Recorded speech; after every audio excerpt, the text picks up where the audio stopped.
Hello everyone. In previous video we have seen introductory part of the intercostal spaces. The leftover part of the intercostal spaces we are going to start. So intercostal spaces,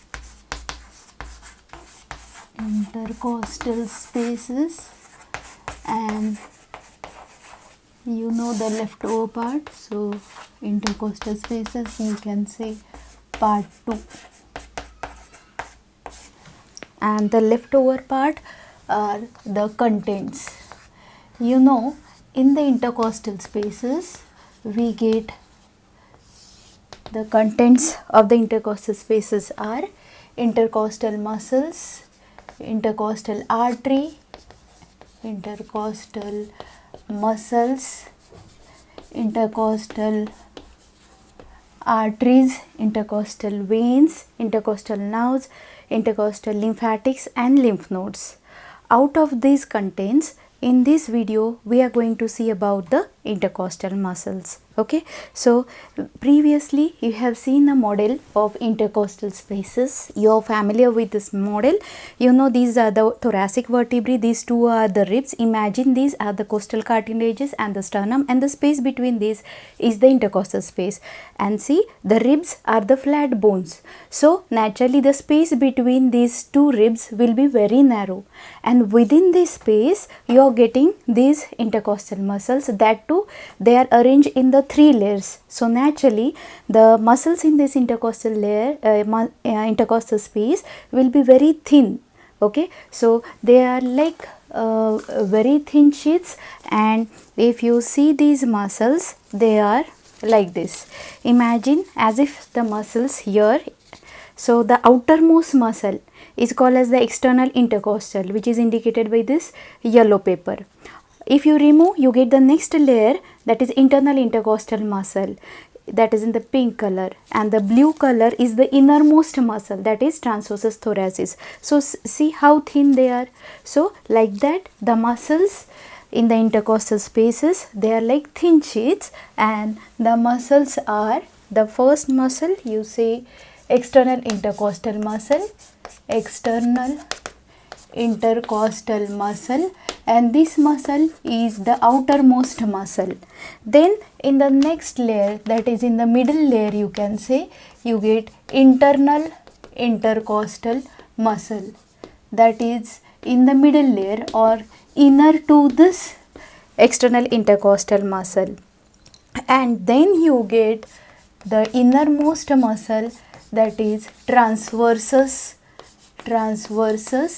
thoracis muscle, which is the innermost muscle, and this transversus thoracis muscle is actually divided in the 3 parts according to the region it occupies. So which region it is present, in which region it is present, and so the 3 parts of this transversus thoracis, you get the intercostalis intimi muscle, intercostalis intimi muscle. This intercostalis intimi muscle, actually it is present in all spaces. It is present in all intercostal spaces except one, except the first space it is absent, and at the same time it occupies the middle 2/4 of intercostal spaces. That I will explain later. Now coming to the next, here the next part is sternocostalis part. This muscle, sternocostalis part, it lies actually in only the upper intercostal spaces, that too it lies in anterior 1/4 of the intercostal spaces. Now here you get one more part of the muscle, that is subcostalis. So this subcostalis part of the transversus thoracis muscle, it lies only in the lower intercostal spaces, and that too it occupies only the posterior 1/4 of the intercostal spaces. So these are the actually intercostal muscles. Outermost external intercostal, then is the internal intercostal, and innermost is the transversus thoracis. Okay, whenever you talk about any muscle, you see the muscle under different headings, like what is the origin of the muscle, what is the insertion of the muscle, which nerve supplies it, and what are the actions of that muscle. So origin, insertion we'll see later. First about the nerve supply. So these muscles are supplied by the intercostal nerve present in the same space. Like if it is the third space, muscles in the third space are supplied by the third intercostal nerve. Okay, so this intercostal nerve of the same space supplies the muscles of the same space. Then coming to the action, what is the action of these muscles? Because they are present at the thoracic cage. So the main function of these muscles is they prevent the intercostal spaces from getting retracted during inspiration and getting bulged out during expiration. So this is the main action. They prevent the intercostal spaces from getting retracted during inspiration because of the negative intrathoracic pressure, and bulging out of the muscle when the intrathoracic pressure is increased. That is main action. In addition to that, this external intercostal muscle, it elevates the ribs during inspiration when the thoracic diameters increase, while these two muscles, they just opposite, depress the ribs. They depress the ribs during expiration. So that is about the action of the intercostal muscles. Now coming to the origin and the insertion.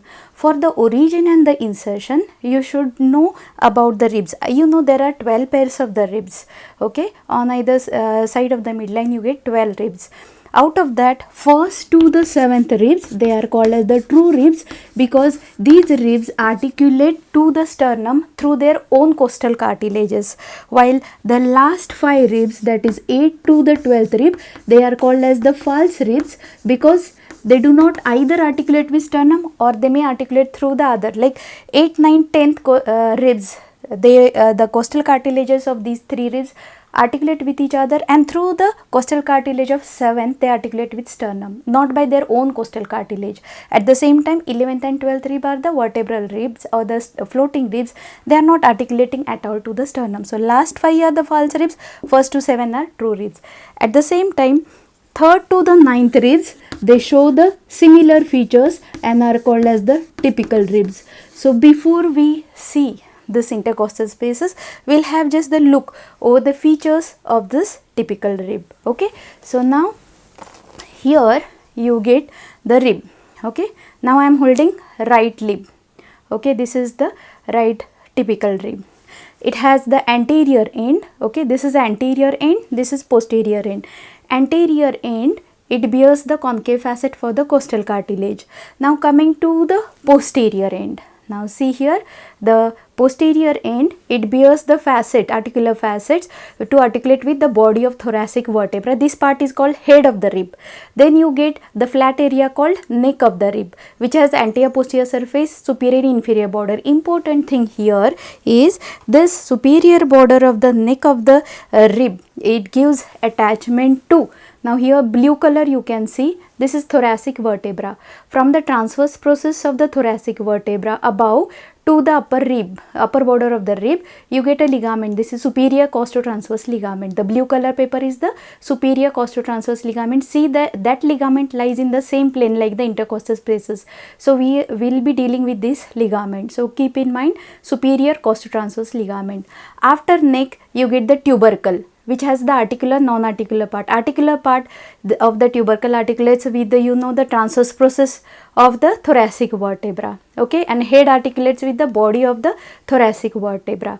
After the tubercle, you get the shaft of the rib, and this shaft of the rib, it has outer surface, inner surface, upper and lower border. It is twisted 5 cm lateral to the tubercle. It is twisted and shows a elevated area or ridge called as the posterior angle. This is very important, posterior angle, and fracture of the rib are common at this point. Anyhow, this is posterior angle. Then if you see the inner surface of the rib, it shows the costal groove. If you see here, there is a costal groove on the inner surface of this rib, which lodges the intercostal vessels and the nerve in the relation from above downward, vein, artery and nerve. This is costal groove. Okay, and if you see upper surface, upper border and the lower border is sharp, while the upper border is blunt, having inner lip and outer lip. So important features of this rib: posteriorly head, neck, tubercle, 5 cm lateral to tubercle, angle, posterior angle, then shaft, and inner surface shows the costal groove for the intercostal vessels and the nerve. An important thing, upper border is blunt, having inner and the outer lip. Okay, now we will, if we take the section of the rib, how will be the diagram?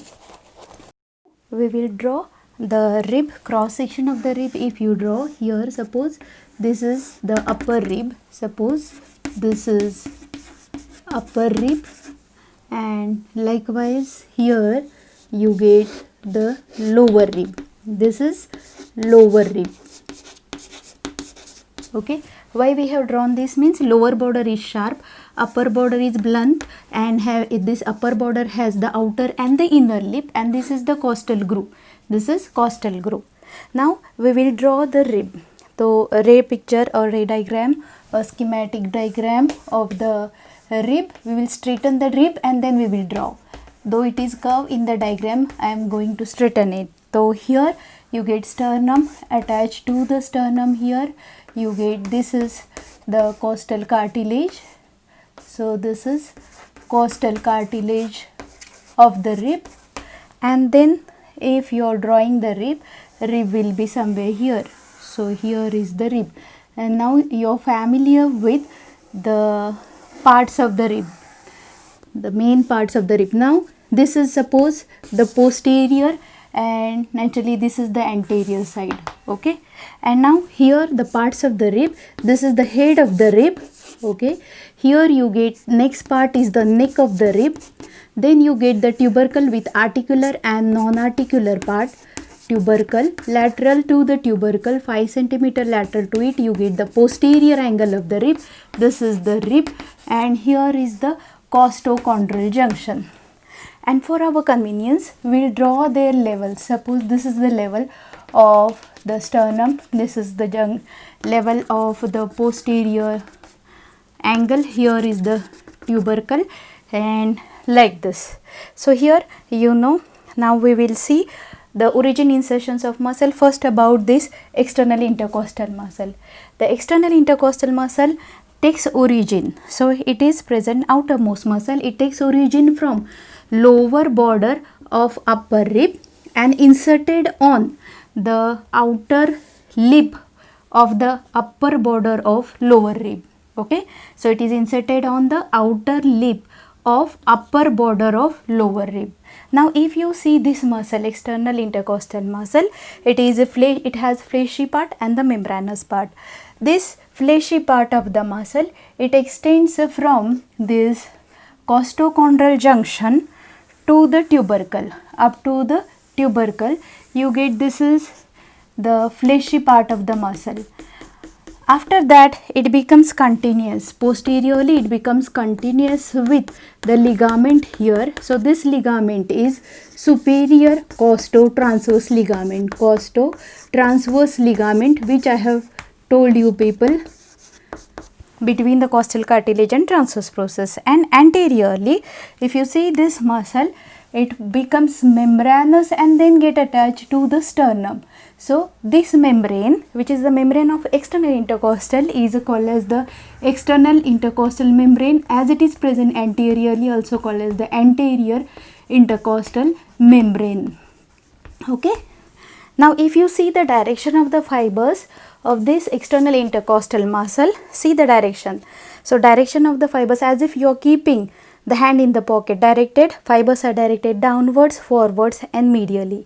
But as this intercostal space is along the curve of this ribs, if you see the same fibers in the posterior part of the intercostal space, they are just directed downwards and laterally.